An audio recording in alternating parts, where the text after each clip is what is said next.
He was not diagnosed with a mental illness that That's we right. know of at this point. But, you know, as one person said, anyone who idolizes murderers, people like the Virginia Tech shooter, obviously has an illness. Yes, and I think we really need to educate the public as to what mental illness is about. A lot of people think it's about either depression or a bipolar, manic depression, or schizophrenia, hearing voices or seeing things that aren't there. But there are also another class of mental illnesses, and what I think this person may have, though I did not examine him, of course, and we're talking about personality disorders, lifelong disorders where they see things different than everyone else. They see slights where there are no slights. They react with anger in a way that most people don't. And some people say, Poppy, well, maybe he was just an angry guy. That's what we saw. Yeah, but he was consistently angry. And this is someone who made a list sort of all the strikes, everything he feels happened to him, that he was just afflicted over and over again. However, this is also someone who got hired as a television news reporter at this station. That's right. Not an easy feat.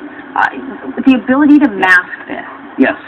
The ability to mask, not being aware of how ill one really is. There's no doubt in my mind that at some point he experienced discrimination as a black man, as a gay man, but we all experience discrimination for those reasons, being black, gay, a woman, what have you, not weighing one against the other, of course. Some conditions, that we are exposed to can make us very, very angry. But how do we handle that anger? How do we seek legal process or recourse in order to deal with it? And it was clear that he went completely over the top. And because of that, we see that mental instability expressing itself in very explosive behaviors. So how, for people watching that have coworkers that they may be concerned about, what is the difference between losing your temper and something like this? Well, certainly we all lose our temper. Yes, exactly, from normal to abnormal. Portrayed in the newsroom when he was fired, for example, he completely went berserk. But that's it there, in your words.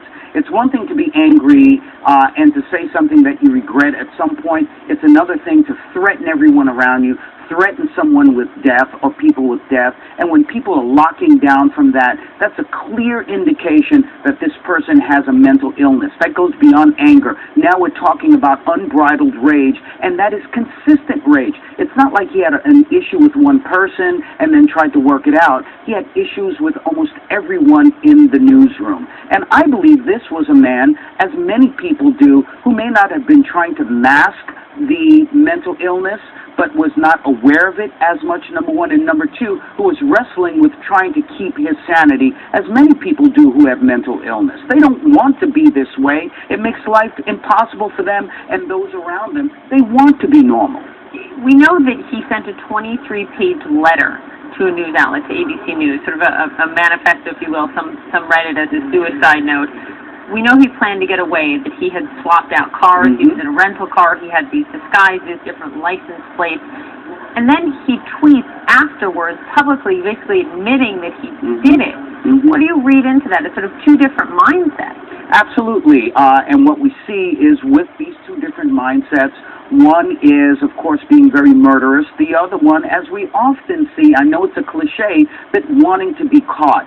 So I believe, and again, crystal ball here, psychological crystal ball, that this was an individual who didn't want to disappear and get away, as some people think. I think he just wanted to extend this for as long as possible, the reign of terror, getting his words out there, his ideas out there, that at the end of the day or days, he was going to commit suicide. He would not be taken alive, as we see with many of the mass shooters.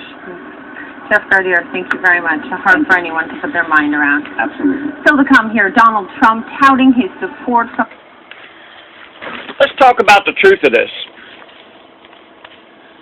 I am not in any way in support of anybody taking anybody's life.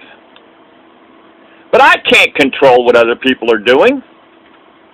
But I sure as fuck, we can control the media. We can control where we got these fucked up shows on TV where it shows people shooting people for no reason at all whatsoever. We've got, let's see, we've got these soaps that have been on for generations that have shown constant conflict, never trying to resolve anything. As the World Turns, General Hospital, Days of Our Lives, all these fucking bullshit shows that shows a false reality of life, of where people can't get along with each other. Now, you'll notice that they don't come out. They'll say, okay, he was argumentative. He didn't get along with his colleagues. Gee whiz.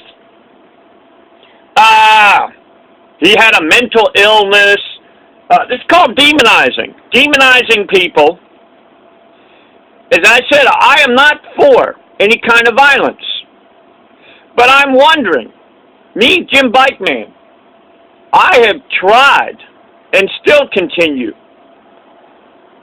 to try to get the dirty cops to do something about these American enemy boom car punks. That they can go up and down the road, disturb, terrorize thousands of people in one night who are been found a lot of times that somebody that can afford a speaker system that can blast houses hundreds of feet away, the average person is barely scraping by. So a lot of times, it's fucking drug dealers. Now you'll notice, they never one time mentioned specifics on what he was argumentative about how he couldn't get along with his co-workers and all this other fucking bullshit. Gee whiz. Let's see. Did any of the so-called arguments, have they been preserved in recordings somewhere? Is it the truth of the matter that maybe he was said, this is bullshit? Some fucking bitch talking about a fucking dog being dressed up on 4th of July. They'll cover that shit, but in the meantime, they won't even or barely cover a cop maybe who has beaten somebody to death or something like that. And I'm not against cops. We need cops. Shit. I don't know how many times I've been indirectly protected by the cops being around. I'm a supporter of cops, even though I've been thrown in jail many, many times. That's crazy, and most people say, hey, you're crazy, man. People that have taken your freedom away many, many, many times, put false charges on you and everything like that. I guess I must be crazy because I support the cops. Or I'm a glutton for punishment or something like that. Now, you'll notice that they don't talk nothing in specifics about what made him mad. Why not? Is the truth of the matter is that maybe if they revealed the real truth about it, maybe they would find out that, hey, wait a minute. Here's this guy trying to break important stories. Stories that could possibly change our society, that could expose corruption. And yet, I wasn't there, but I'm just wondering. I have experienced my news reporters in Panama City, Florida. They'll talk about a stupid fucking dog dressed up for Halloween.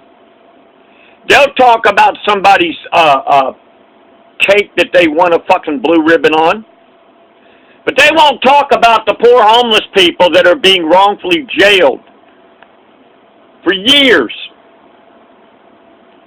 Teresa Wilder was stalked, observed. God, for all I know, this low-life motherfucker probably had Officer Gray probably set up an observation tower probably had a fucking satellite on Patricia Wilder, who was in McKinsey Park, only quietly drinking a beer.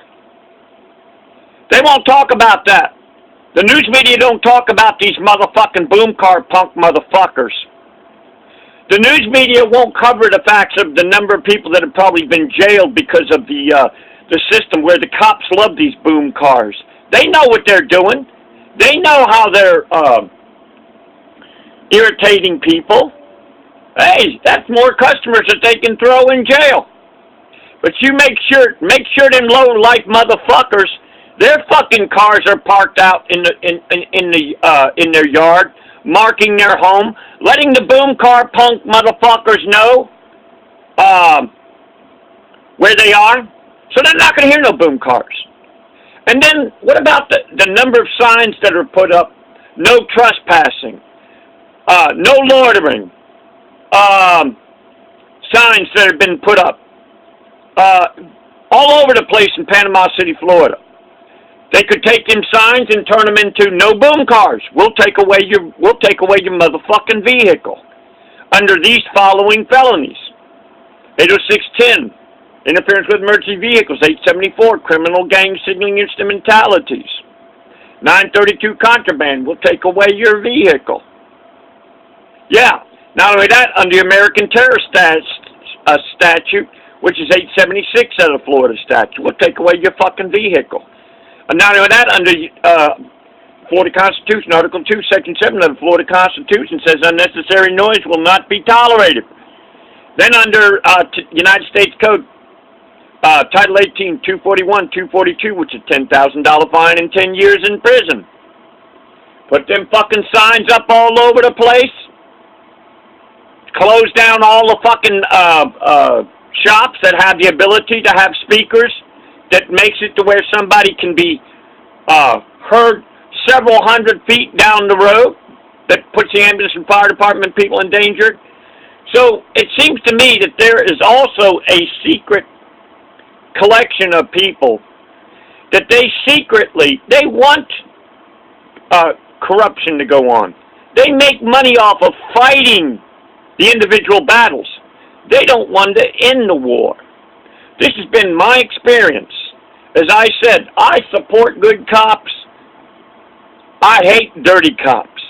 So we've got a situation of where when people try to live in peace, the cops are clearly entrapping Florida citizens under 777-201 of the Florida statutes. The cops are actually having a criminal enterprise under 895 of the Florida statutes.